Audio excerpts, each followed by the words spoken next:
Salam alaikum chers téléspectateurs di leen di dalal ci seen émission le meilleur et le pire alors sans plus tarder xam naa ni yàkkamti ngeen suñu poursuite ak suñu agent dama leen ñu bàyyi ngeen seetaan ko te ñu dellu si waat.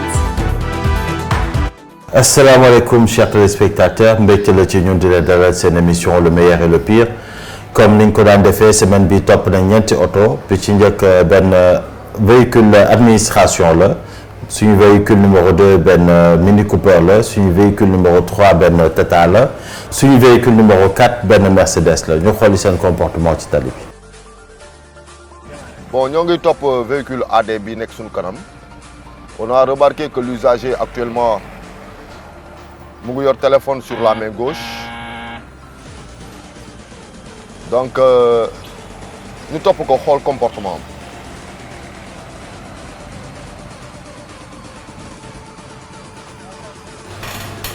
donc moom benn infraction la defagum usage du téléphone au volant ñu xool suñu conducteur numéro 2.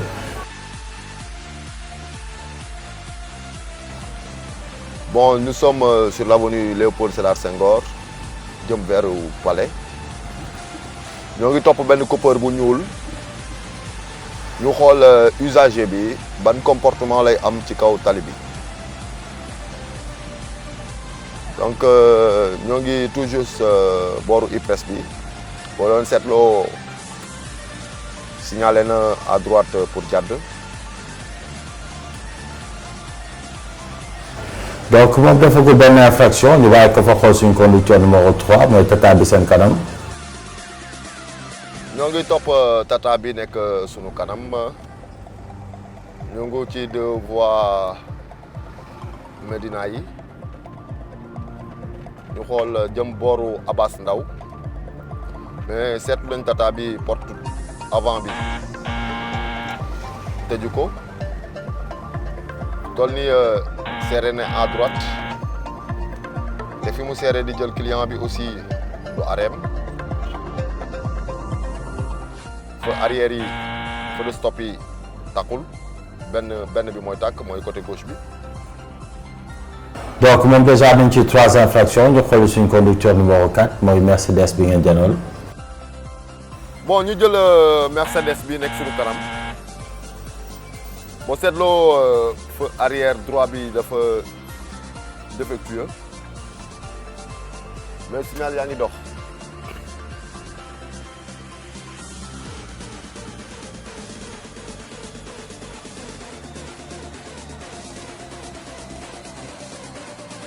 lii lay wax ci passage clouté des fois citoyen dañuy ñëw ba engagé wu ci passage clouté bi oto yi ñëw fekk si leen duñ leen may duñ ci tenir compte trop des fois aussi nga gis citoyen bi muy jéggee foo xam ne du passage clouté te normalement fu passage clouté bi war a gën a sori foofu nga war a dem pour jéggi mais les gens ont tendance di traverser fu leen neex des fois mais pour nga nekk en sécurité mooy nga yéeg ci passage clouté boo yéegee ci passage clouté bu la fa oto fekkee sax bon di nga am yoon ci kawam mais danger bi mooy fi passage clouté bi nekk jéggiwoo fa oto laal la donc nit ñi nañuy jéggi ci passage clouté yi. donc mu bàyyi bu mu ko fa dellu suñu conducteur numéro 1 mooy véhicule AD bu gris bi ngeen janool benn infraction la amagum. usage du téléphone au volant ñoo ngi ci corniche bi jëm direction Soumbédioune.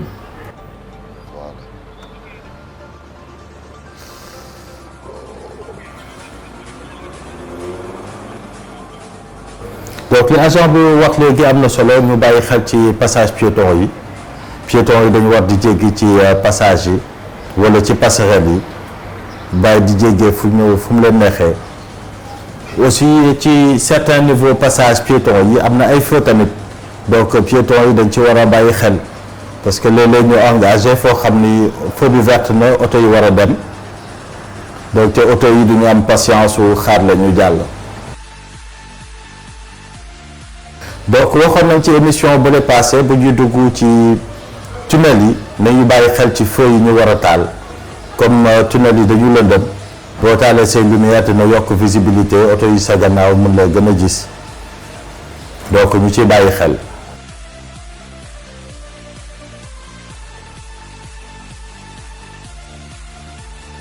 donc moom ñoo koy topp ba tey toujours ci benn infraction bi mu amoon usage du téléphone au volant boobu ba tey seetlooguñu beneen infraction bi mu defagum donc ñu continuer xool comportement am ci tali bi.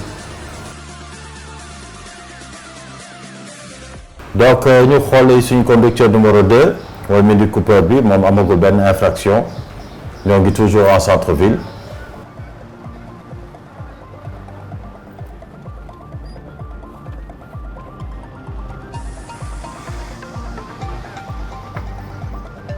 egg na ci beneen croisement usé na ci signalam jàdd na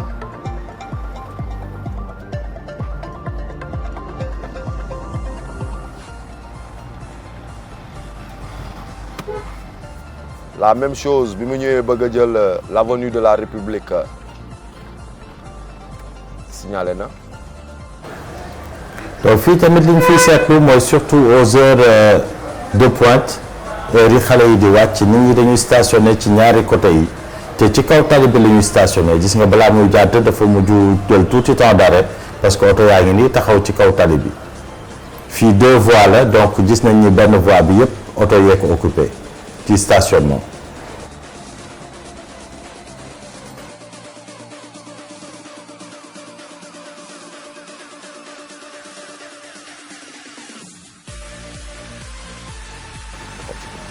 actuellement gis ngeen ko mu ngi nii taxaw ci digg tali bi kenn xamul li mu bëgg a def lii rek infraction la parce que boo leen seetloo comme ni ma ko doon waxee amul fu mu taxaw des 2 côtés oto yi dañoo taxaw parce que heure wàcc élèves yi la nous sommes sur l'avenue de la République donc amul benn moyen bu mu def su dul taxaw ci kaw tali bi actuellement mu ngi ci kaw tali bi il a fallu que am ku ko wax mu jéem a dem droite ci kanam.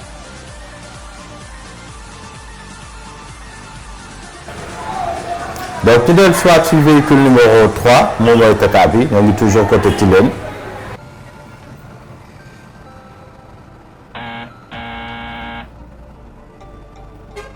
donc moom déjà mi ngi ci 4 infractions.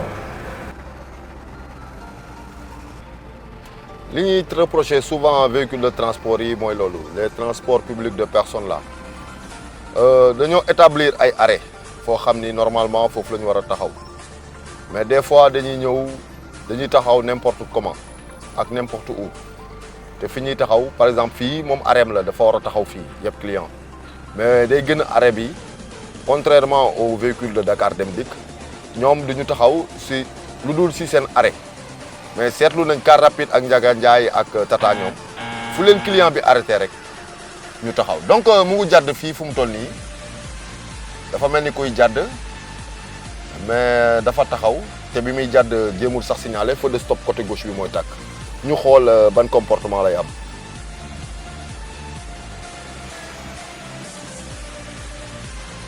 gis nga dafa mel ni kuy jàdd mu mujj arrière.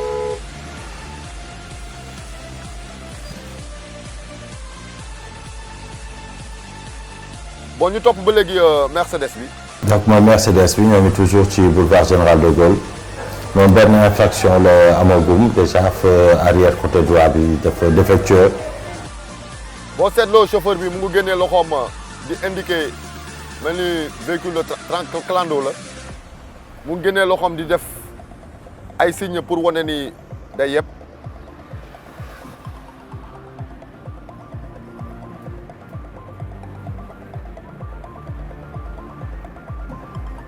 donc il se dirige en centre-ville.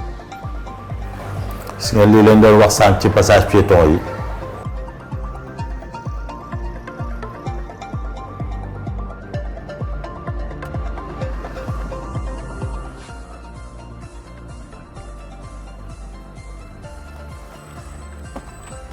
donc am nañ confirmation ni clando la ñu bàyyi ko foo xool suñ conducteur numéro 1 moom moo ne au bout de sa poursuite. dinañ ko taxawal léegi wax ko liñ gis ci dawalam. Bonjour monsieur. Ça va, vous allez bien? Bien, merci. On vous a suivi du rond-point du ministère de l'Intérieur. Vous aviez votre téléphone sur la main gauche. ngay wax depuis boobu lañ la topp nag ah. di xool ban genre nan ngay ban comportement ngay am mais biñ la toppee foofu ba fii gisuñu benn infraction boo def lu dul téléphone bi nga jëloon s'il vous plaît je peux voir votre permis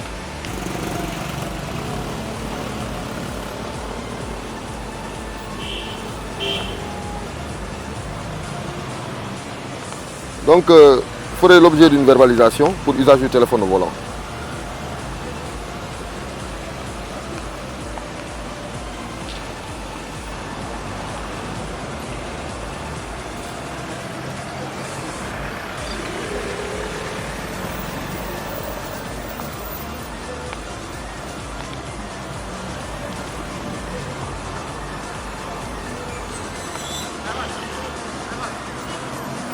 donc suñu véhicule administratif bi verbalisé nañ ko. C'est le commissariat central. usage du téléphone au volant dañ koy tere ñu delluwaat conducteur numéro 2 moom benn infraction entrave à la circulation.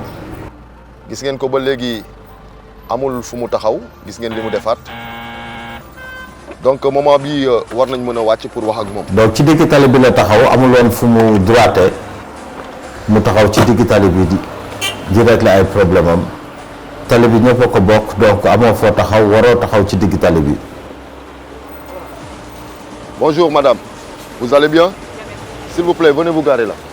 Déplacez votre véhicule. parce que yaa ngi bloqué yeneen oto yi ci gannaaw xamoo ko ci am urgence xamoo fu nit ñi toll. Bonjour madame, ça va? Vous allez bien? Je peux voir votre permis s'il vous plaît?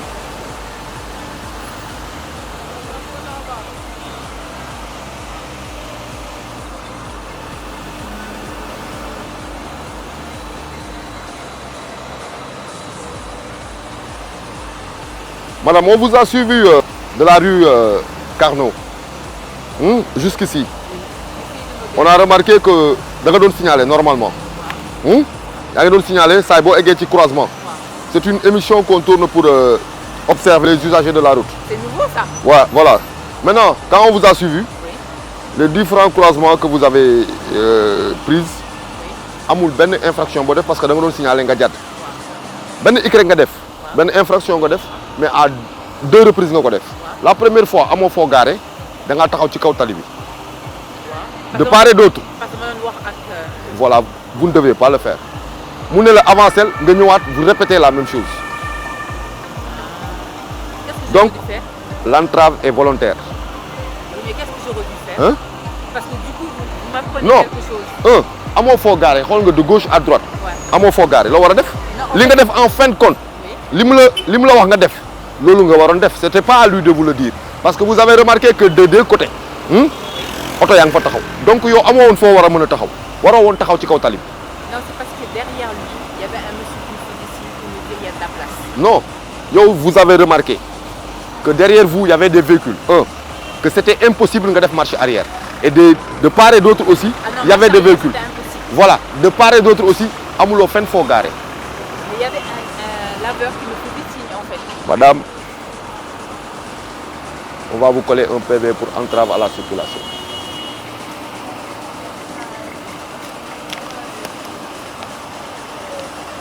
donc voilà ñoo koy verbaliser pour infraction bi mu def entrave à la circulation mooy kenn warul taxaw ci digg tali bi pour quelque raison que ce soit di xaar ñu wutal la place foo gaare boo amul foo gaare mun nga def le tour. Venez au commissariat central. ba dem gis foo mën a gaare nga taxaw fa donc ñu delluwaat suñ conducteur numéro 3 mooy tata bi moom tamit ñu taxawal ko wax ko li ñu gis ci dawalam. sëñ bi na nga def ça va bien ma xool sa permis ma xool carte grise oto bi nga ne loo bëggoon def xoolal nii la ñuy jaar ñun. nii ngeen di jaar waaw mais li ngay jaar bi ngay jaar lu tax signalé woo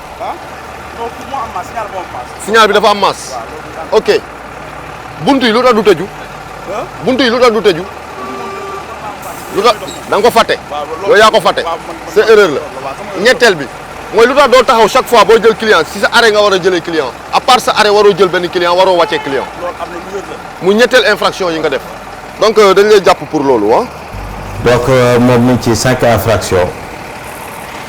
dañ doon topp sa ginnaaw di xool nan ngay dawalee ñu ngi la toppee rond point Médina ba fii. donc koy verbaliser pour ay infractions.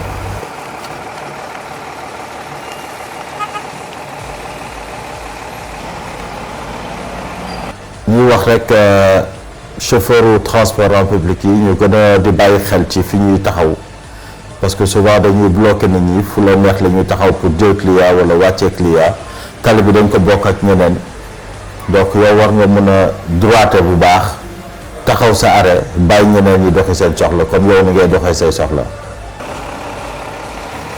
commissariat central suba incha allah 14h. donc ñu delluwaat suñu véhicule numéro 4 moom tamit ñu taxawal ko wax ko li ñu seetlu. ça va patron na nga def. ça va yaa ngi ci jàmm. alhamdulilah moo xool pièce oto bi.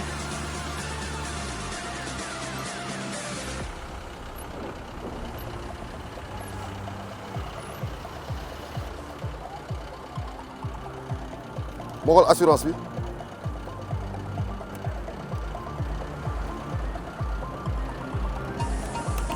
moo xool permis bi. waaw. tey nga jëli permis bi fi ñu ko doon defaree. kon maa la si njëkk jàpp. ah ok je n'avais pas compris.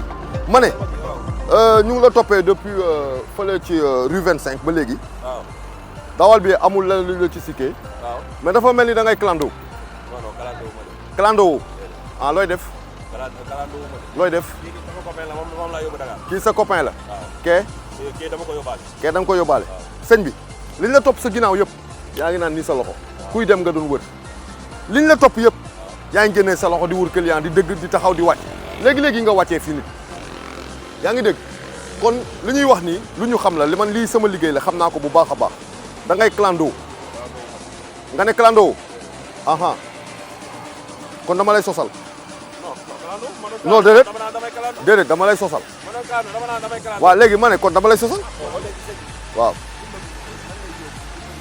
ma ne buñ lay dimbale aussi dañ koy teg ci dëgg dëgg boo gisee yàlla di ñu ñaax pour ñu koy wax c'est parce que ci dëgg la yërmande nekk ñun lu ñuy xam nañ ko ba pare yaa ngi dégg yërmande pour mu lalu il faut que nit ki jiital dëgg loo gis ci àdduna yàlla am na lu mu ci wax loo gis nag bu ñuy ñaaxee pour ñuy wax dëgg rek looloo tax yërmande boobu mais boo waxul dëgg yërmande mënul lalu te dëgg lu dul dëgg mënul dugg ci xol mënul dugg ci xol sëñ bi yow laay waxal. clando nga wala clando woo. non clando. voilà léegi ñaar moo am. dinaa la jàpp. dama lay jàpp pour clando da ngay wàccee client yi topp sama ginnaaw ñu dem commissariat central sëñ bi wàcc leen. day wàcc laa wax day wàcc oto bi day wàcc oto bi laa wax sëñ bi wàccal.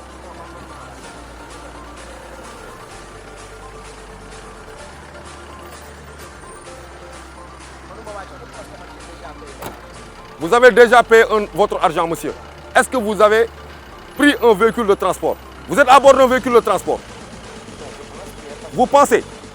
Vous ne pouvez pas identifier les véhicules de transport dans Dakar? Oui. Quel... Est-ce que vous avez... Monsieur, vous pouvez identifier les véhicules de transport, oui ou non? Transport public de personnes. Où sont ces véhicules-là? Oui. Les taxis et les tatas. Actuellement, vous êtes dans un véhicule particulier, personnel, qui s'adonne au transport. Qui s'adonne au transport, donc vous avez payé, non? Vous avez payé? Vous avez... Non, vous m'avez dit, dama fay ba pare. Sëñ bi, xam nga fii. Dëgg rek moo fi am. Yaa ngi dëgg? Wa ma ne dëgg rek moo fi am. Da ngaa fay pour ñu indi la. Oto bi nga yéeg clando la dañ ko loi bi moo ko interdire pour mu circuler en ville bu fi yéegee dañ koy jàpp vous en savez léegi nga ne yow doo wàcc oto bi. Non, c'est-à-dire que pourquoi? Parce que sama responsabilité ci oto bi moom moo ko engagé. Sa responsabilité yow ci oto bi. Moom moo ko engagé. Voilà léegi xam nga man la fi yoon teg ma di woon la responsabilité fu mu yem sëñ bi seereel nga tëj oto bi jox ma caabi on verra ndax di nga wàcc wala doo wàcc seereel sëñ bi seereel oto bi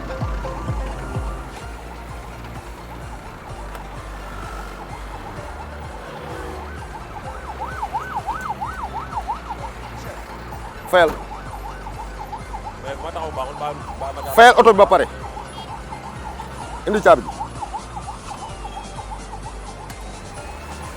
voilà kay on peut parler kay du nga non tuxal sa cigarette man je suis c'est mon ami avant tout d'abord. nu mu tudd jaru ko man maa ko woo au téléphone. waaw di dem fi ma woo ko nekk fa nekk mu ne ma maa ngi rond point Liberté 6. sëñ bi sëñ bi sëñ bi bëgguma woon sax wax ji gudd xam nga moom laa laaj noo tudd nga tëb ne ko laa tudd man sama liggéey dara xam nga la laa ragal xam nga la laa xam man xam naa ni yow du ma la tooñ jombal naa ko sama bopp xam naa ni du ma sos pour jàpp la jombal naa ko sama bopp man su ma ñibbee damay tëdd damay nelaw yaa ngi dégg parce que du bindeef buy dox fii ci dëkk bi ma sosal la police jaralu ma sosal la di la jàppoo la ma tooñ la pour jàpp la fa laa yem yëgal ci oto bi toppal sama ginnaaw. donc lii leen indiloon chers téléspectateurs semaine bi amuñu tamit meilleur li ñu am mooy le meilleur des pires mooy suñu véhicule administratif bi AD bi ak benn infraction usage du téléphone au volant suñu pire conducteur mooy Tata bi ak 5 infractions ñu leen di jaajëfal di leen jox rendez-vous semaine prochaine pour un autre numéro. gis ngeen ko chers téléspectateurs ci suñu numéro bi nag amuñu meilleur conducteur maanaam koo xam ni dawalam jaar na yoon teg ci ay papiers mat nañ alors c'est vraiment dommage pour un Sénégal qui se veut vraiment émergent. suñu pourquoi semaine bi nag mi ngi jëm ci construction yi dañuy seetlu ñu bëri bu ñuy tabax dañuy jël seen suuf yeeg béton yi yëpp teg ko ci tali bi duñu wut ay matuwaay yu koy protéger.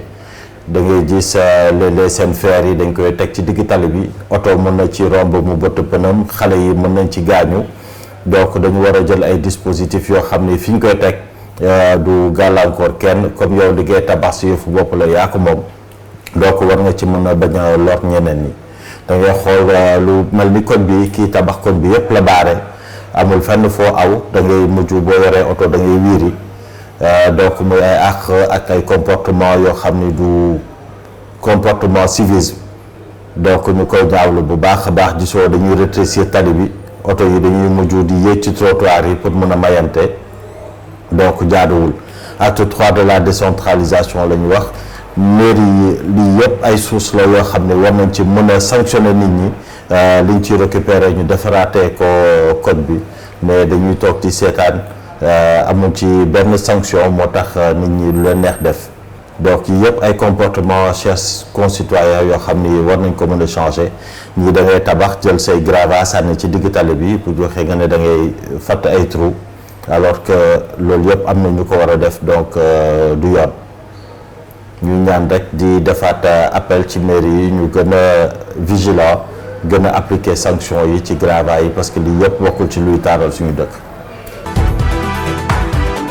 Voilà, chers téléspectateurs, c'est une rubrique Pourquoi moo di teg seen émission le meilleur et le pire. Comme d'habitude, chers téléspectateurs, c'est un plaisir de vous présenter cette émission. Alors balaa ma leen ñu bàyyi ma leen ñu fàttali que mën ngeen ñu envoyer seeni vidéo témoin ci suñu page Facebook Net Transact Production. Aussi, je tiens à remercier sama partenaire officiel moo di Ami Frères pour la coiffure bien sûr. Et je vous donne rendez-vous vendredi prochain à la même heure sur la 2STV. Au revoir.